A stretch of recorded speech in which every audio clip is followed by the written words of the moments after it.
Thank you, as always, for joining our Aspire Design and Home webinars.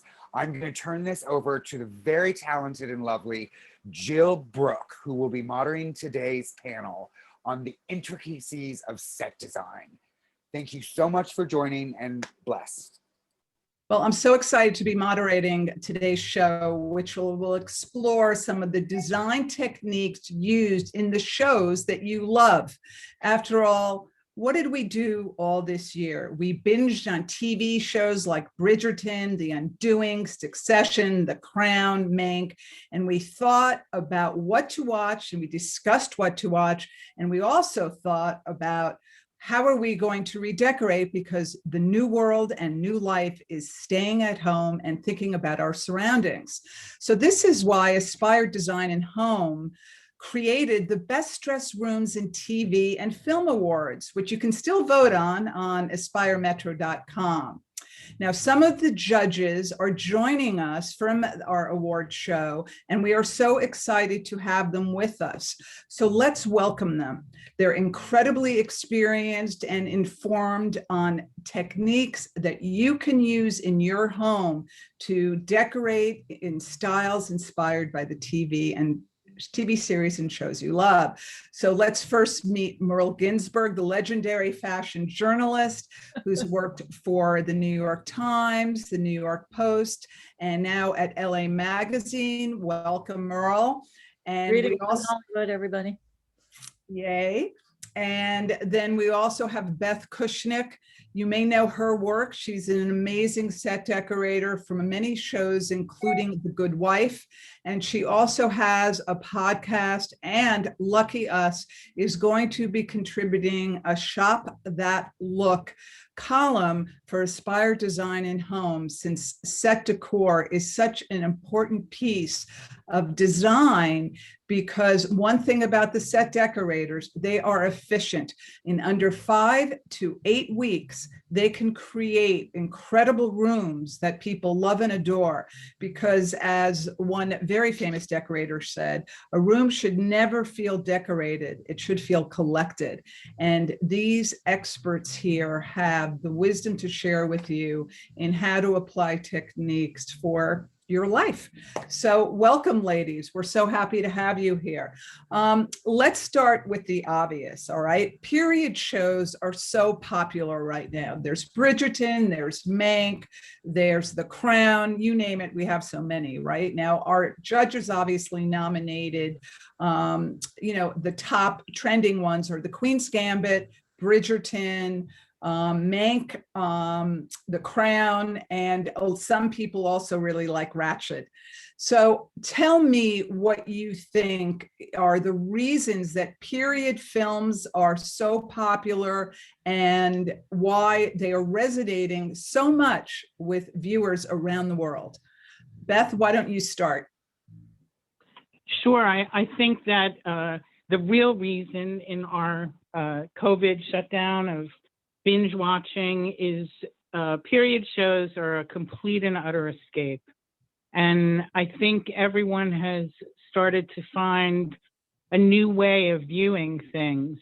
Certainly films that were going to be major releases have ended up, because of our time at home, on different platforms, and binge watching and really getting to learn another culture, another period, something that may bring you back with memories in your own life, have been really important to keep people going. And the interesting thing to me is that I'm seeing and hearing from people who are rewatching, when they come to like something in a period show and they really want to focus it. I even encourage them to watch again and just look at the set decoration, the production design, the flower arrangements, because you've seen the show, you know the characters, but now you really have this opportunity to dive in deep and take a look, even screenshot something that you like, and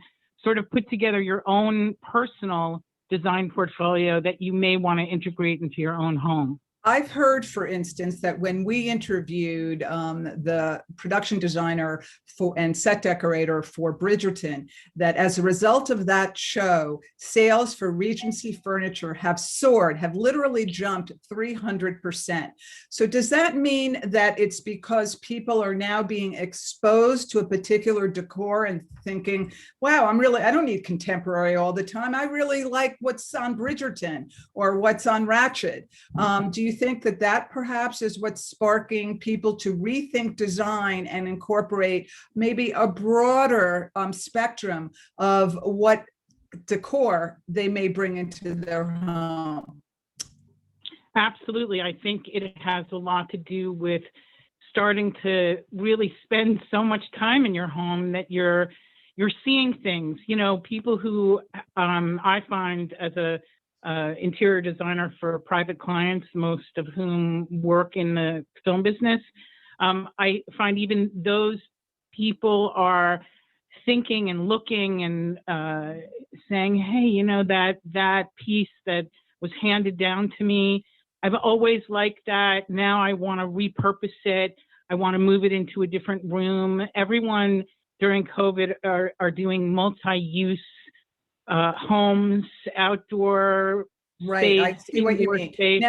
Now we're So also luckily very much, we're now joined by Melinda Ritz, who, welcome Melinda, who was the set decorator for Will and Grace, among many things. And as you will discover, set decorators are so efficient and great at what they do that often the stars in the films or TV shows will say, on the side, can you decorate my house? Because they want it done very efficiently and quickly. Now, Melinda, we're talking about how some of these period pieces period shows are absolutely influencing design techniques and decor for modern day life. A friend of mine actually just mentioned how, you know, these periods are definitely sugar coated. I mean, 1813 was never so fabulous as what you see in Bridgerton or in other period pieces.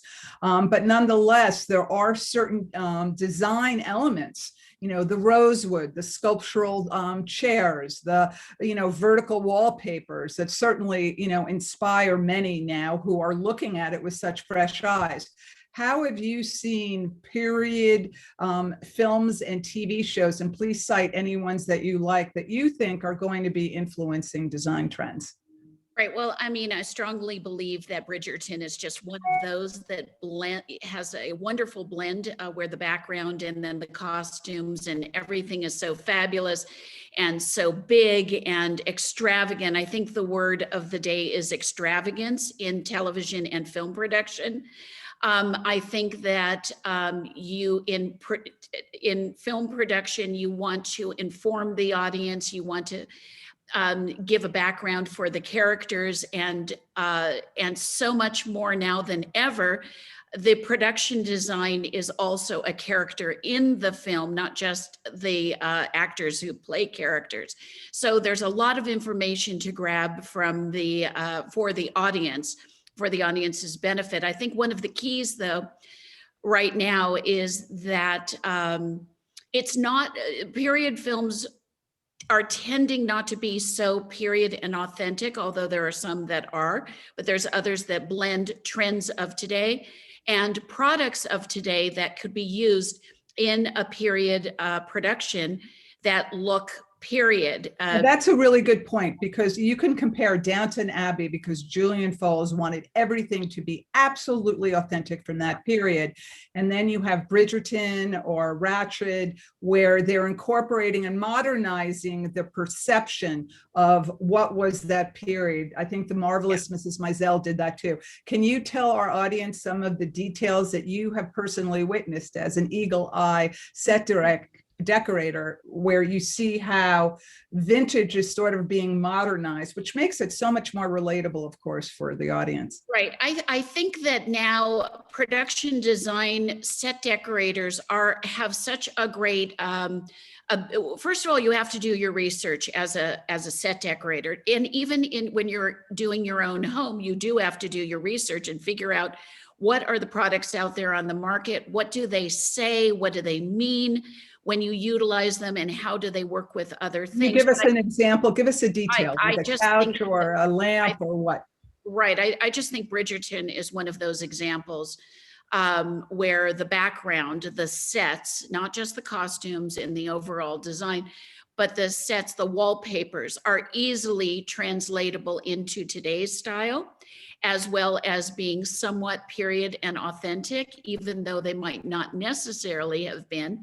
And I don't think that that show absolutely stuck to authentic That's true. period of that year, that moment. I think that they really bridged, and they allowed the audience the ability to take that information in and take and make it what they want of it. And Merle, I know that you discussed recently that the costumes from that period, and may our audience know that literally this costume designer, as well as the set decorator and production designer, worked together. In fact, he told me of one example where the costume of one of the characters was this beautiful blue, because the Bridgertons were posh and blue blood, so blue was a constant color. And the Feathertons, who were the striving family, they used yellow and greens to illustrate that experience. But anyway, they had a blue outfit on Phoebe, Daphne, her character.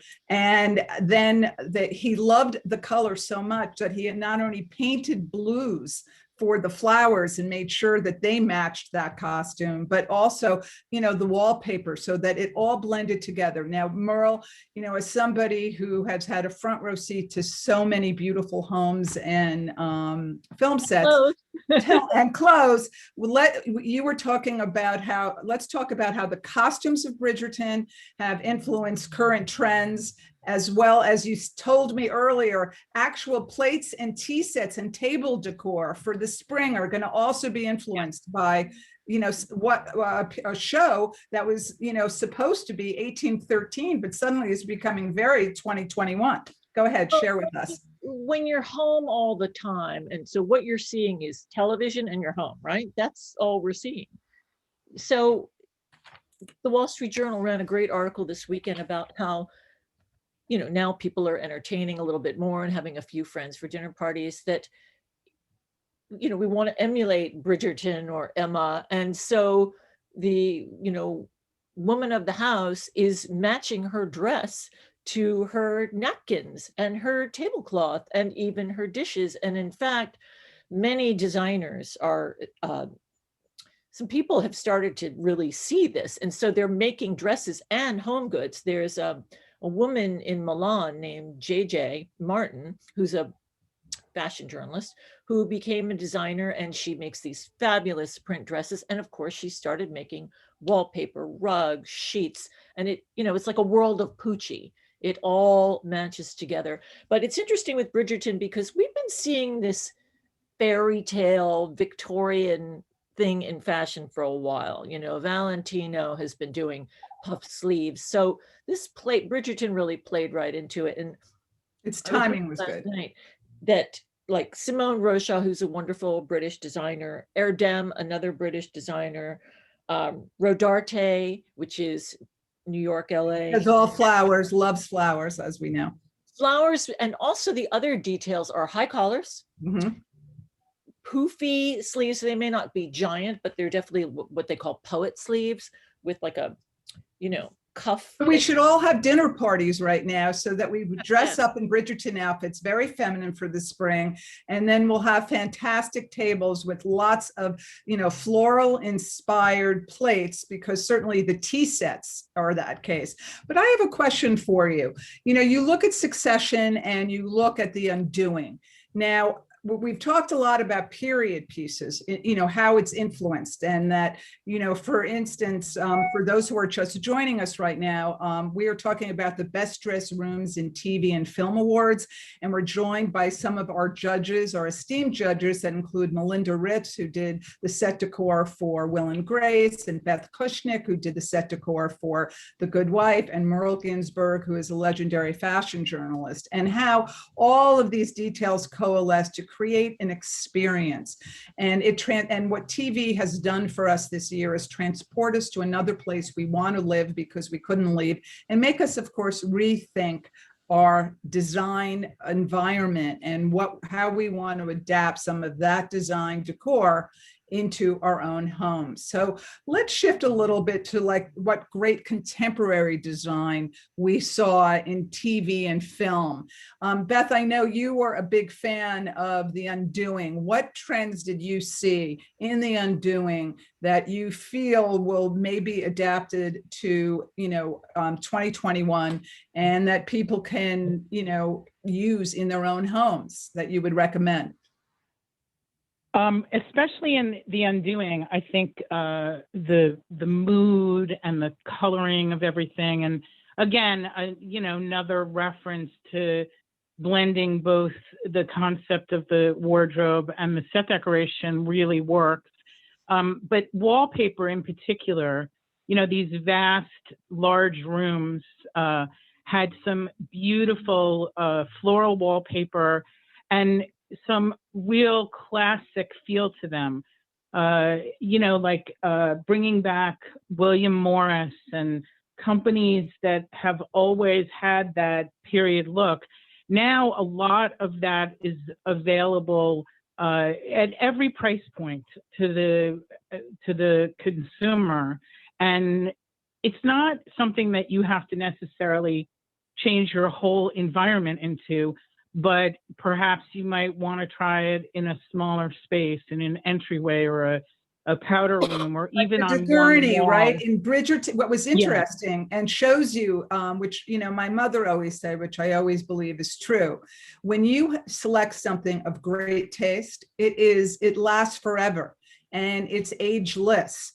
And you think about Gurney right now, those wallpapers that certainly, were all over the Bridgerton set. And interestingly enough, in Nicole Kidman's bedroom and elsewhere, they were, applied there as well. So it's really about just finding what design speaks to you. Of course, both all of my esteemed judges here, you have the assignment of having to create looks to drive the plot in the film. And that is different. But all right, so we see wallpapers in contemporary. You saw in Succession for sure. You still have a lot of those neutral couches, which were quite beautiful. But how did they modernize? Melinda, what did you think? What did they do well in Undoing or Succession or Succession is probably my favorite television show, and it is modern, but it is timeless modern. It is not a trendy modern by any means.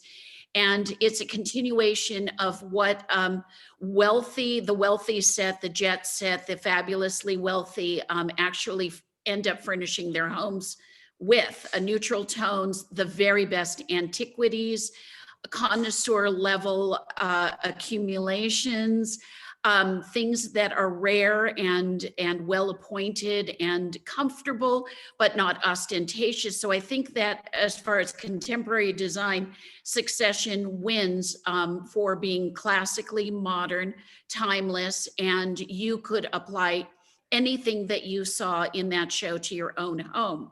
And that's a good point, though, because Billions is colder, and even though it's beautiful, but there's no like cozy couch, right? No, because that's indicative of the characters at play.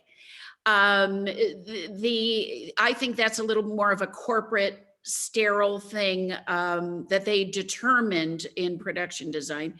But I think that with a lot of jet setting and going, the history of the family being of Irish descent and, having homes in Great Britain and all of this, they are bringing all of that historic design from their homeland into their personal spaces. Right, like in The Office, that's such a good point, because in The Office, right, in Succession, they had, I know that George Atita, who's such a fabulous set decorator, I mean, just so experienced. He had Scottish prints put in the back of the main character's paneling, and to just give hints of his past. And that's what I think that Beth brought up, and Merle as well, is that you know, there are these touches and these seeds that are planted that set decorators do so well that give you backstory that people may not be considering. And, you know, this is storytelling. It's not like I care about one particular designer and I'm going to just, you know, put all their products in one room. What set decorators have shown us all, and I think that what Beth said is such a good point, that anyone who loves design should look at the best dressed rooms in TV and film awards and go to aspiremetro.com right now and look at what the judges said and why. And if you re-look at these shows that have been nominated, you will get such a pleasure tour in seeing some of the most beautiful decor for you to just process and digest and think, oh, I like that, or maybe I could want to use that in my own home. And I think that that becomes sort of a fun adventure because, you know, what I like about what all of you do is that you have been doing this a really long time. So you were talking about, like in Succession, they made it warmer and they had to make it a little colder in Billions. It's not even about warmth. It's about, that is their lifestyle, and their lifestyle is demonstrated to the audience all the way through the production, all the way through. But it gives, when you are making something classical and it isn't following a trend out there, or you're not establishing a certain trend. For instance, Queen's Gambit established sort of a trend for the audience, but in Succession, they just mixed and matched and formed a nice elegance that in itself is the style, is the trend, but it's not trendy. And the idea is not to make it so cliched and trendy, right? Well, that's a good point though, because Merle, let's bring you into this. When we talk about the Queen's Gambit, you know, Sabine Chef, who, you know, believe it or not, it was all created in, you know, Berlin. She's a Berlin-based set decorator of such immense talent. In fact, as a fun detail, one in our best design detail for plot development, do you remember her bedroom where all of a sudden she's imagining all the chess pieces? Feeling, you know? amazing. And now, as a result of that iconic scene, there's a hotel in Kentucky that says this is the Beth Orman bedroom, and they put like chess pieces hanging from it, which just shows you how a decor piece can really impact design. So let's really delve a little bit more now into the Queen's Gambit. I forgot, one of you mentioned how chessboards may be seen in parlors and I said, rooms first now of all, more. chess is, you know, I think the like 90% up in terms of people buying chess pieces and chess boards, and the new people are buying, you know, Amazon ones, but people who love chess are now buying beautiful sculpted pieces, and also all the black and white kind of cubism of her clothes that reflected chess is, you know, always a big thing. And her modern clothing. I mean, even though technically, as Melinda and Beth pointed out, that some of our favorite shows basically took a period, and the set decorators had such confidence, as did the production designers, that they modernized what was in that, in that box, I guess, of that particular period. But you know, and the colors, it turns out the teal blue seems to be a very popular color to evoke a certain period. Beth and Melinda, is that true? Why is that color so popular? Aqua. They did that in The Shape of Water also. It was a similar use of greens, yellows, very acidic colors. And I think that was a similar thing, right, Beth? Would you say so? I would say so, as well as that color teal with the actress's light skin and her red hair. You know, we consider all of these concepts when we're collaborating with other department heads. All those things come into play, and in the Queen's Gambit in particular, that was very becoming for her to be in those environments. And, you know, as we say, the camera loves that color. just in general. So oh, that's so interesting. So maybe it will be a trend. And, I just thought about it, that when you think of who that is, we have Nicole Kidman being a redhead. Yeah. So Teal would obviously do that. And then we have another one where, she played the person who's Beth Harmon also was Emma. And she did, and they had lighter pinks, but you're right. She's that blonde they had in Emma, so the colors are completely based off of that. So let's talk about lighting. Go ahead, Beth. I'm sorry, I just wanted to add, how we conceive of these characters as set decorators and build their backstories and their lives, dependent on how they're written, of course, because everything stems from the script. Part of creating this life for them, I always call it the top layer of life, is that we do it not only for ourselves and for the crew, we do it for the cast. Like, I never want to have somebody open a drawer in a dresser or a closet and it not be filled and functional. And it really layers the whole character development. And I think that's important for everyone to understand, that we're so entrenched in the script and who the character is. And that's why I encourage people to, find their own character in their home. Are you a person? It's a little hard to do this now during COVID, but in the past, I would ask that question. Are you in your home mostly at night?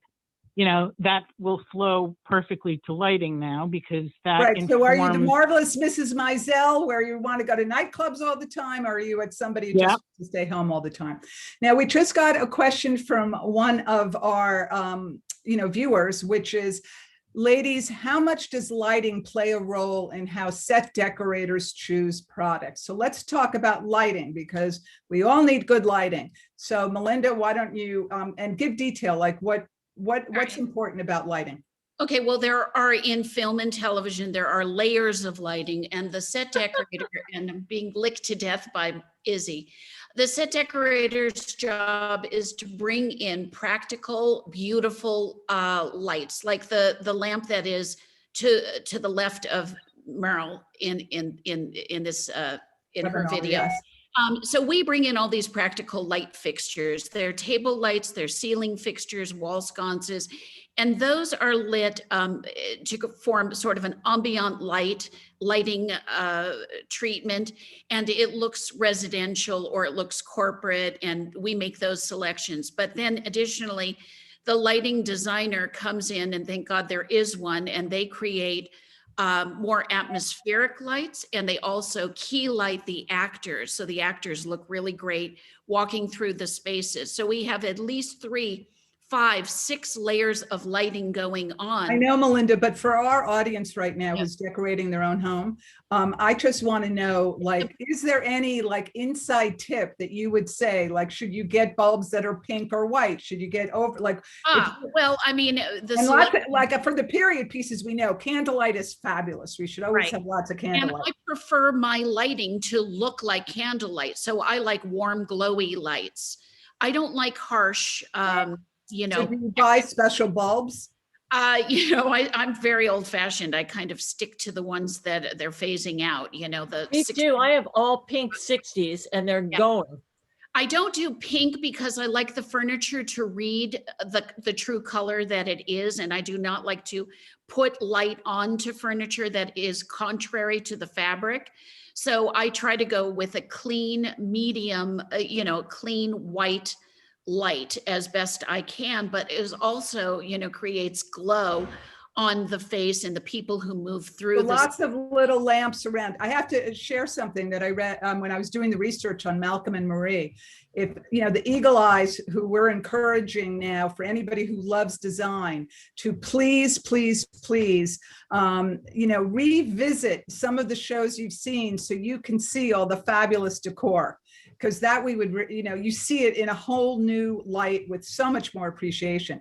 But in Malcolm and Marie, it turns out that the set decorator had found these fabulous lamps that were mid-century and loved them so much that you'll notice they're in the bedroom, and the living room. So they didn't even change them because for whatever reason, that lampshade sort of gave an echo of light or, a ripple of light that just made everybody look so good. So are the shape of the lampshades something, ladies, that we should be thinking of at all? Or just give us one good tip for our audience to know about lighting. Lampshades whatsoever. I never do.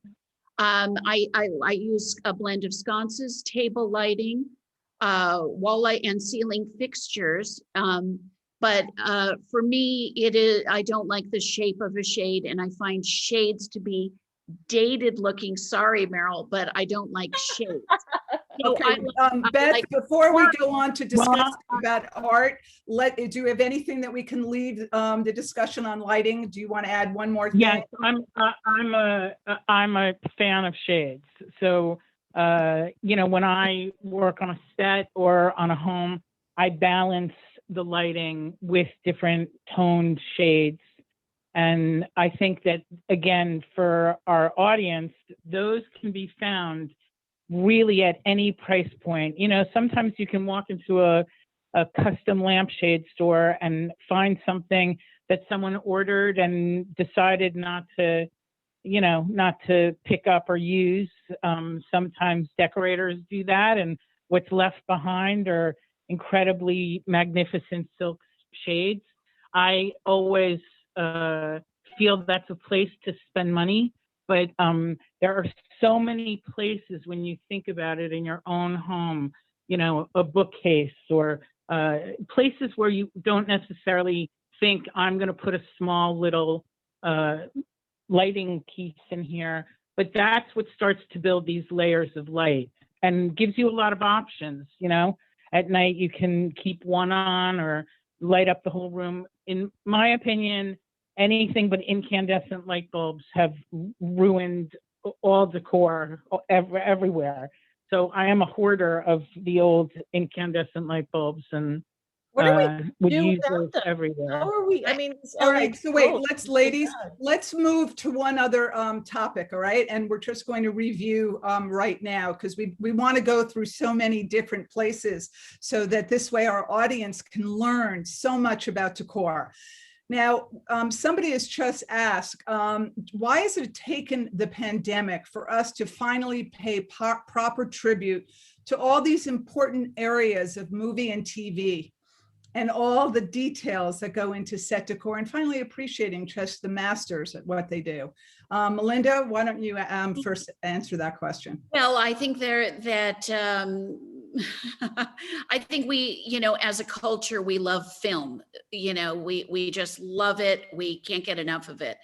And so something like this opens up the audience's mind to what actually goes in to the background in order for the audience to be inspired and something for them to aspire to. And I think that's our job as set decorators, to give them something perhaps that they haven't seen before, a surprise, something to aspire to, and elevate the experience overall of watching the film.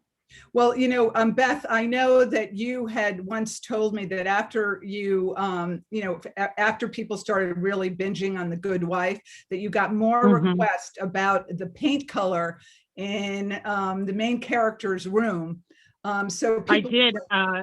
It became almost again, another character in the show, and really led me, after I have been in the film business as a set decorator for over 35 years, to all of a sudden come out from behind the scenes and, allowed me to have this fan interaction. And I think that's part of it as well. People want to know those details and they watch for the details, and they so what was certainly the gray? I want to know, what was the Felicia Gray in there? Alicia Gray.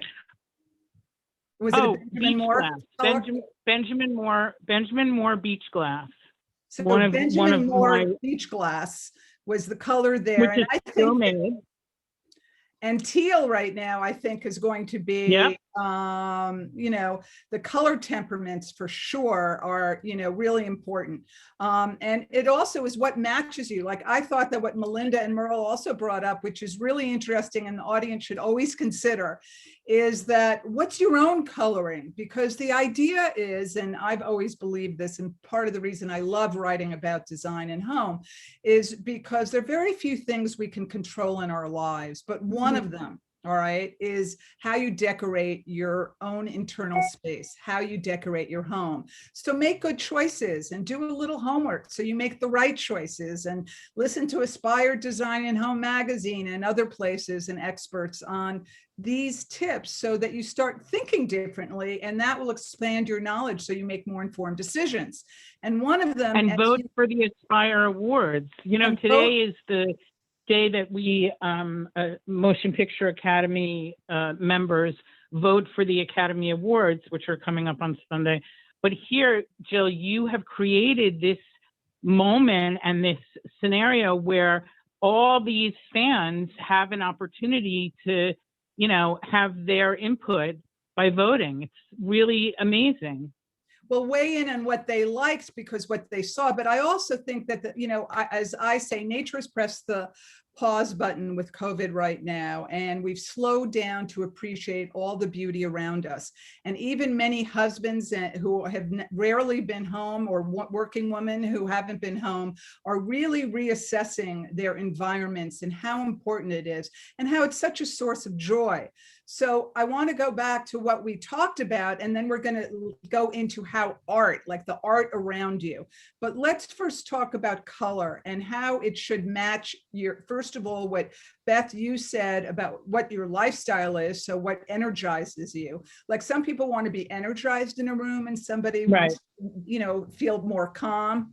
But there, it's also matching, like when we think about the character, Merle, what was Beth Harmon's, the actress was Anya, I forget her last name. Taylor-Joy. Taylor-Joy, right? So she played in two nominated films for us. It was Emma and The Queen's Gambit.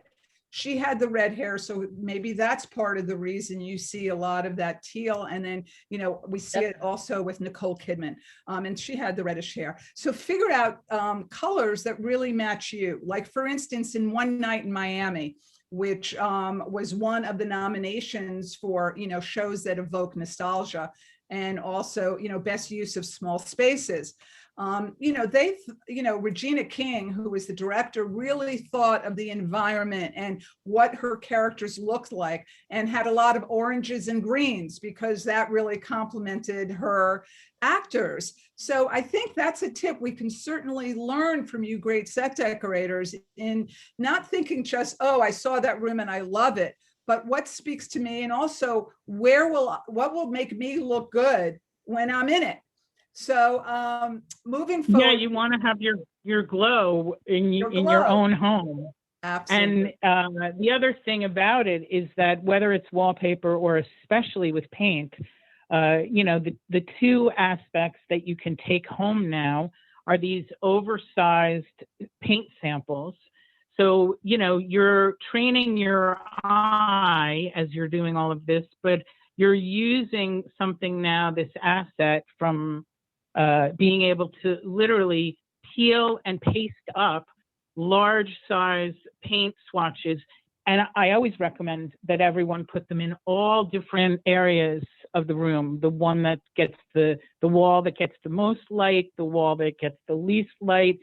So changing up paint is the easiest way while you're home right now and assessing everything in your own home. The light in different types of days. Like I just painted something. It's so true. All right. So I'm going to ask, you know, another person just asked a question. I'm going to ask you, esteemed judges here for aspiremetro.com. We also want you all to vote on your favorite rooms. But somebody just asked, Karina Tostado just asked, what is the most common mistake that happens when you are in production on set? So Melinda, you go first, and then— Common mistakes? Yes. I was on 3 years with one production designer that painted every set grayish, and expected me to make it like full of life, and I could not get him to get wallpaper, texture, or anything. And I thought that was a tremendous mistake in the end product. We're all, moving towards what is the end product. And so it is a collaboration, but not to use color in film, not to use texture in film to make things look flat, is a humongous mistake, a lack of consideration. So don't be scared of color. We can learn Don't that. be scared of color, because in film you've got at least 4 walls, but at home you've got 6. What is it? 6. You've got 6 different. You've got the ceiling, the 4 walls, the floor, all that can be balanced to bring texture and interest. It is not always about just putting color on the wall. It's about how you balance color and texture throughout the entire environment, but especially in film, don't miss on color and texture. And maybe that, and Beth, I want you to answer that question because it brings up a really good question that I think our audience will find interesting. So Beth, what was one of the worst production mistakes that, or most common production mistakes that you as a set decorator found very challenging when, you had to arrive and make everything look great? I don't think any of them have been common. For me, it's, I'd say the hardest situation that doesn't, that's more on set than at home is just the time element. In episodic television, we're doing a new episode every 8 to 10 days. I think that for my interior design clients, really take that risk and do something that you might not feel confident about, because at this point I think it's worth the gamble. So I think that people need to just give it a whirl, Well, I think that what you all have said, and here we are, and I want to remind our viewers what we're here for. We're discussing the Aspire Design and Home Magazine's Best Dressed Rooms in TV and Film Awards, and how, because people have been paying more attention to their home decor and also simultaneously watching so many shows, it's expanded how we look at decor. And up until COVID, it was contemporary. And I think that now people want more homey, want more cozy. And a lot of these films and TV shows have shown, as our esteemed judges have just shared, that you can experiment more with color.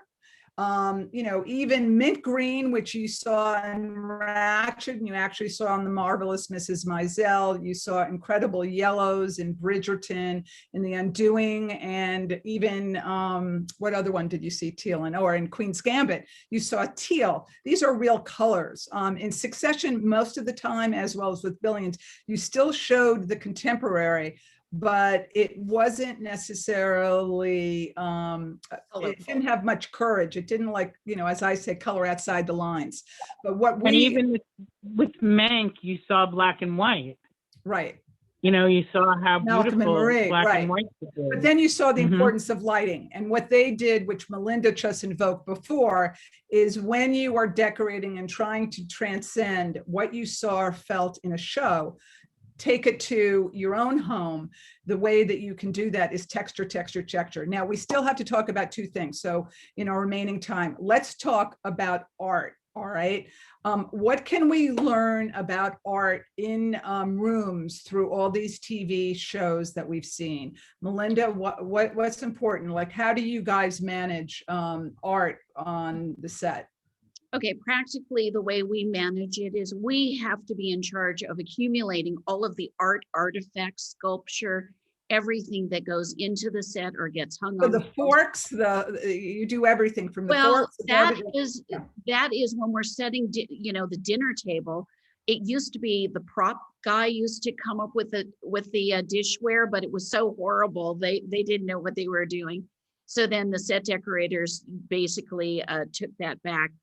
So we do the art in the dining room. So go ahead. Rooms, yeah. But the art specifically is gathered from unlimited amount of resources, artists, companies that produce art, etc. We find a collection. We are the curators for the spaces, just like an art curator would come into your home and help you define who you are, how to express yourself through your art, what your collections look like, what the value, all of these. So we are the curators. I mean, as a set decorator, we assume so many hats. We have to be so cultured and with knowledge in order to make the right decisions. And so art is an accumulation that sets a tone, a background for the characters. And let's say they are well-traveled, like Succession. They are well-traveled individuals. They probably had help. Their collection is valuable, identifiable. But it's like Empire, for instance. Right. New artists, all right, would want to be showcased on those shows. Yes, so they would work out good deals right. with them. So in addition to making every selection on, in the set and filling that, we also have to create relationships with artists that we like, that we want to use. And then all of that is contracted and licensed directly with the artist or the rep of the artist, or even the estate of the artist if they have passed. Right, so there's a lot of work, but let's talk about something that George Chatito told me about Succession that I thought was really interesting, is that sometimes when you get the license, right, what he's worried about is the set decorator, which I really hadn't heard before, is he said, I know that when people collect art, they're interested in the artist. I'm interested in how it relates to the rest of the room and the story it tells. So even when he would get a painting access, a license to, they would make the print of it and then scale it so it looked good with the rest of the room. So I thought that was sort of very often we kind of work with a replicator. Many times I've purchased basically been sent the JPEG of a painting or a print, and we print it out with our companies and sources that we work with. And then sometimes we go back in, we print it on canvas and we overpaint on top of it to give it dimension so it doesn't look flat. A lot of this lately is driven more on a legal sense and on a clearance sense. That is the most important thing. When you create art for a set, your own art, you open yourself up to potential lawsuits that you've copied or you've worked in a style that's maybe and that's represented what by I get artists. it. Okay. Right? But nonetheless, I think that more and more artists are recognizing that, visual medium through TV and films is a great way to showcase their art. And certainly what happened is that because nobody could go to art shows or go to galleries, they were enjoying and discovering art through, television. I mean, not that Kehinde Wiley, of course, he didn't need to be discovered by being on Empire, but, there were other ones. And I know that George Chatito told me that. And even in, the Queen's Gambit and in Bridgerton, what I'm so excited about is that the curiosity about paintings was sparked because, the painting that, the Queen was next to turned out that it had been an apprentice who, had, been a slave and then, ascended to become a, great painter in their own right. There were so many subtle things that were used with art to tell the story. And what I personally loved in Bridgerton was that one episode when you had Daphne and the Duke, and you see a whole gallery, and which was the style of that time, many, many portraits. And it was very, very important to see a whole multicolorism, which was, which is how the world should be. And which is, the brilliance of what Bridgerton was. But then what happened is when the Duke and Daphne saw a particular painting, and it was a landscape, and she goes, "This one's my favorite. It's the most intimate." And it turned out to be his mother's. And that became the spark of obviously showing a connection. So, the art can actually tell a story.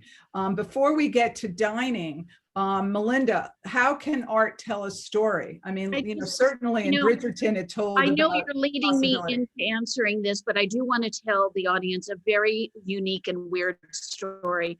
I worked on a TV show, and I'll be brief, I promise. I worked on a television show where it was Suzanne Plachette was the actress. And it was a few years ago, and I really channeled Suzanne and I channeled her character. And I dug into the basement of one of these prop houses that had old, horrible, terrible art, but there was something about the art that I discovered amongst many, many rows of thousands of pieces of artwork. And I started pulling a collection together of things that inspired me. They were just weird, and I felt that they sort of fit the character. I hung them all over the set. I got a call from stage. Suzanne Plachette wants you down on stage. I was terrified because she was a monster. She was a screamer. And you just, you know, as a set decorator, you kind of don't want to hear from the actors, like, why does this woman want me there? So everyone, as I'm like walking down the gauntlet, you know, ADs are patting my back and saying, it's going to be okay. It's going to be okay. And I finally approach her and I get on set and I'm like, yeah, what can I do for you? And she's like, where did you get all of this art? And I said, well, I found it at a prop house. She said, I'll be damned. That's all of my mother's art. Her mother had painted all of those pieces. Oh my sold them gosh, when what the a mom story. died at a garage sale. They ended up in the Oh. basement of a big old prop house years ago. I pulled them all just on my vibe, and I hung them in her set. And she was like, my mother painted all of these. These are all of hers. It was 6 pieces. And I was just flabbergasted. And then of course she loved me, and I was, the best person. The she ever- hero of the day.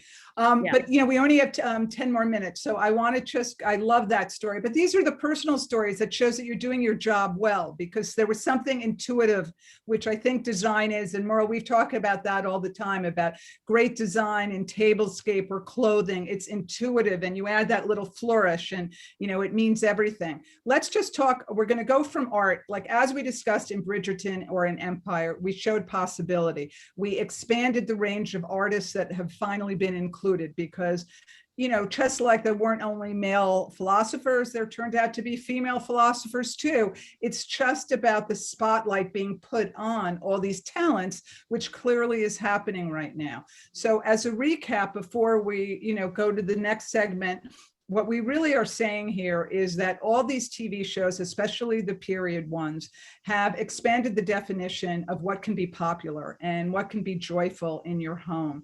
It doesn't only have to be contemporary.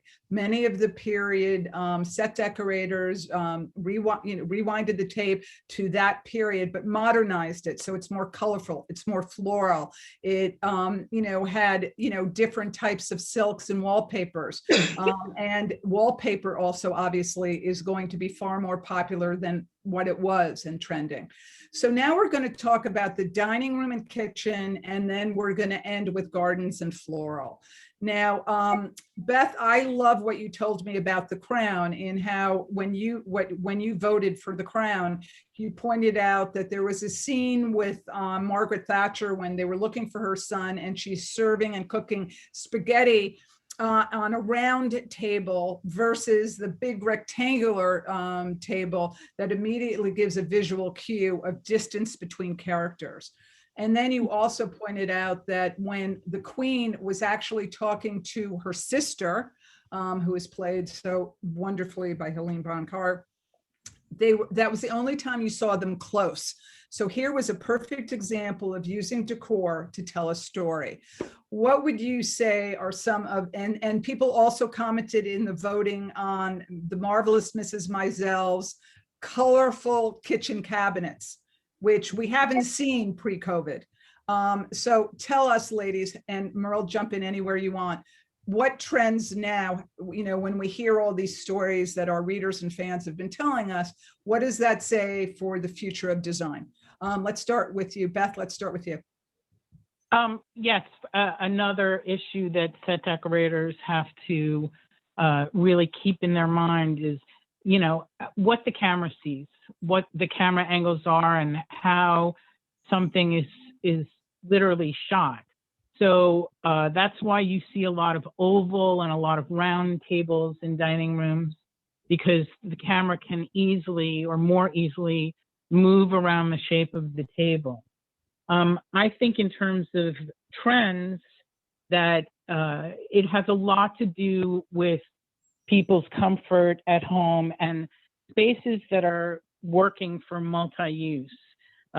Spaces that can almost be like even transformed at the end of the day if you know, have some kind of storage or a way to remove the work and, you know, have your space, whatever size it is. So have go back tablecloths into- in a way, and then this way maybe will be an advent of more fabric tablecloths for people. And do you think that possibly that, you know, as we described, traditionally everybody had the large rectangular table. That seems to be always, you know, what people have. And you really don't see in main dining rooms anymore, you know, the circular tables that much. Do you think that will change? I think that might change, but I think the way tables are being built, even what you see just in trends in the last year or two, are the hidden leaves and how they can take on different shapes. They're literally multi-use tables, you know, that can And be. Melinda, what about you? What do small. you feel about tables and trends in Right. kitchens? Okay, as far as trends, what I'm feeling is that back in, let's say, 2019, pre-COVID, you know, all of my vendors who dealt with tabletop, all of the implements and beautiful things, that dishes and silverware and the pottery and everything that goes into creating a tablescape, that was sort of a dying field. And I think because what we see in film and television informs our it reminds us of how people lived before and how elegant and wonderful that is, that they want to translate that into their lifestyle, because our lifestyles have changed. We eat at a table, not in our car, perhaps commuting so much as we did, you know, before. So I think that there might be a resurgence of gorgeous tabletop, which could be an accumulation of many different styles, vintage, contemporary, floral design, because it is more, it's less about style and trendy things. It's more about creating a lifestyle.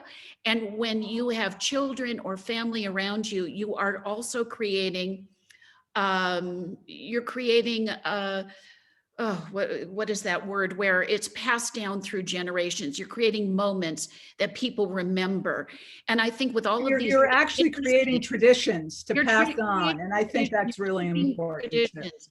That is the word I was looking for. But when you see it in all of these movies, The Crown, Downton Abbey, all of these dinner scenes, Succession, all of the important conversations happen around that dining table. They always film a lot of people sitting and eating in film. So that is where you are creating a lifestyle and tradition. And I think that's the biggest. That will transcend moving into the future when we're here in a year from now, even though we're going to be Aspire Design and Home magazine is going to be covering set decor all the time, even beyond this particular year's vote, which hopefully you'll vote by Thursday. But Merle, do you want to join in? And then we're going to end it by talking about flowers. So I saw something recently that was interesting. I've always loved kitchen utilities that have color. And I remember the late Loren Scott, who was a costume designer and stylist. In her house, it was with Mick Jagger. Yes, girlfriend of Mick Jagger, and great fashion designer.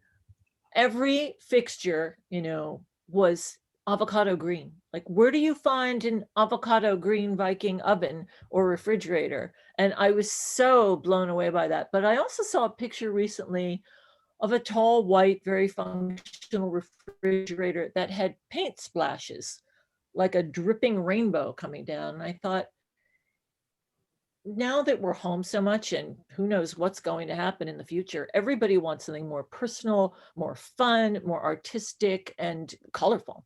Well, it's interesting you should say that. Bill Groom, who is the production designer on The Marvelous Mrs. Maisel, actually said that living room decor doesn't change that much because, the couches may be more comfy and have more pillows, but it doesn't change so much. But what does really change, and what's hard for, I'm sure, the set decorators, is that you have to get those appliances from another era, because everybody wants modern appliances. So you're right. Must have been really hard to find that avocado toaster or refrigerator. Custom, I don't know, but it could be custom. You'd be surprised. I just went through that with a period Bridge and Tunnel series that I did with Ed Burns. And especially now during COVID, there are a lot of people looking to sell their older items. So if you dig, that stuff is around. I guess, right. And then, certainly that is what hopefully we'll be able to provide also, all different arenas and places that, where you can buy and, have the home of your dreams, which is really what Aspire Design and Home Magazine is trying to do. We're very relatable. We are solution oriented, and we want to educate, inspire you to have the home of your dreams, and, at all different price points. Now, Get the look. It's a look. It's just about getting a look. And, I always like how that the people who have, as I call it, who are in certain economic zip codes and are so blessed to be, but in a way, they're the pioneers. They're test marketing a lot of the trends because they can afford it, and they can buy the artists and they can buy the brands. And then eventually, if something becomes really popular, it trickles down, and then it's obviously copied by other places where it's different price points. But, you're not the first to have it, but you are definitely someone that can have it. And there's something incredibly democratic about that no matter what your price point today, you can find something beautiful to make you happy. Now, for me, obviously, as somebody who started Flower Power Daily and is the floral editor of Aspire Design and Home, flowers really enhance all environments. I am thrilled that people are seeing how, in its very quiet, effective way, flowers bring, a cheerfulness and a wisdom to all decor. You're seeing it more in wallpapers right now. You're seeing certainly live flowers. We have 16 million new gardeners. And, people oohed and awed over many of the floral displays in some of the shows. So as we learned from one of our judges, who's Jenny Tobin, who, has been involved with 20 Oscar and BAFTA winning movies, a lot of times, because the sets are doing the same scene for 3 days at a time, you sometimes have to use faux silk flowers. You can't always use the real flowers. And, Can you tell, Melinda, and can you tell when they're using the faux or the real? Well, I always like to use the real because I like the authenticity of what I put on a set, and it's for my own benefit. But in reality, you can substitute silk, and it does pass through the camera to the audience as real. So it is possible, but never in a residence, never use silk, no faux, nothing in a house. Just a little faux. I always use a little in the back so I can have lots of floral arrangements. But what about you, Beth? We're gonna, as we're winding down right now, what have you learned in your experience working with flowers to enhance overall decor? Oh, flowers are my top layer of life. I just actually interviewed the florist I've been working with for over 25 years on my podcast. And we've had plenty of times that we've had to go to silks, and I'm all for them, in a situation. And you have to work that way from a budgetary standpoint. And now there are so many great looking ones, but flowers, plants, anything of nature, especially during COVID, any way that you can bring nature into your home, a bowl of lemons, a plant, right. Everything so better. Merle, let's discuss, as we're winding down, flowers for fashion. Clearly, our Emma, the crown, And Bridgerton certainly inspired floral, not only the use of flowers, but the use of flowers in design. We talked about tabletop wallpapers and also costumes. I'm told hair accessories and jewelry are also trending with Oh, flowers. yeah. And, we've seen it forever. And the thing that you notice is that how many different kinds of floral there can be. In fashion for a while, there was this goth dark floral, right? That's like Alexander McQueen, like this darkness. And then there is something called the ditzy print, which is the teeny little flowers. And they all have a different emotion. And you really see that Exactly. close. It's telling a story, but using something that's a motif that makes you happy. And universally, flowers make you happy, which is what is also interesting. Well, And ladies, they're feminine, yeah, well, don't forget though that it's not only women who are wearing flowers. I mean, you have the Robert Graham and the Ted Baker, and all the men's shirts right now have huge floral prints, especially. Oh, and Paul Smith has guys. also done like floral. Right. So I just think that in the age of COVID, all right, I think that, our perspectives have changed in the new normal, and we're looking for joy. And the way that we get joy is by home decor, by flowers and gardening, certainly, and by slowing down a bit to think about what we do have and now what we don't. And we can certainly improve, and I think that what I'm so happy, what I learned from all you great ladies today is that everybody will always want to be modern. And now we realize through all these TV shows that we've been binging on and will continue to watch because they're such a form of entertainment, that more people are going to stay home. All the research shows that people actually, are enjoying their homes. They're enjoying, as Melinda said, eating together. That may not be as much, but it will continue. And they're being a lot more freer in bringing in different design decor into the overall look. It doesn't have to be vintage. It doesn't have to be contemporary. It has to be what you all said. You're the character. You're the star of your own show. So what is your character and what makes you happy? And that's what we will continue to do at Aspire Design and Home Magazine's Best Dressed Rooms and TV and Film Awards, and through our continuous coverage on Set Decor, to inspire you and make you think about what is your character and what will make it shine through decor. So ladies, thank you so much. And it was a great chat, and look forward to doing it again. Thank you. Thank you.